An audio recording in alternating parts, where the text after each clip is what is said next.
腓利的名字一次，并不再有任何记录了。因此，我们对腓利这位使徒的认识，主要都是来自于约翰福音的记载。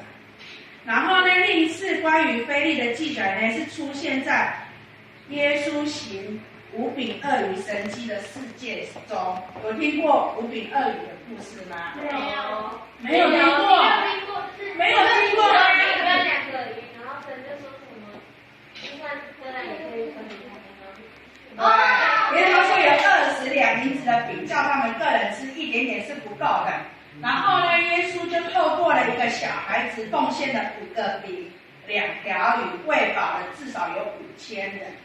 然后这些食物，剩余的食物呢，还可以装满有12个篮子。所以这一次的神迹完全是超乎经验的法则，然后也跌破了腓利的眼镜。对，然后再一次的关于腓利的记载呢，时间点是在主耶稣在世的最后1个礼拜。跟门徒们上到耶路撒冷去过节的时候，最后一次的记载呢是最后的晚餐，是发生在耶稣跟门徒吃最后晚餐的那一晚。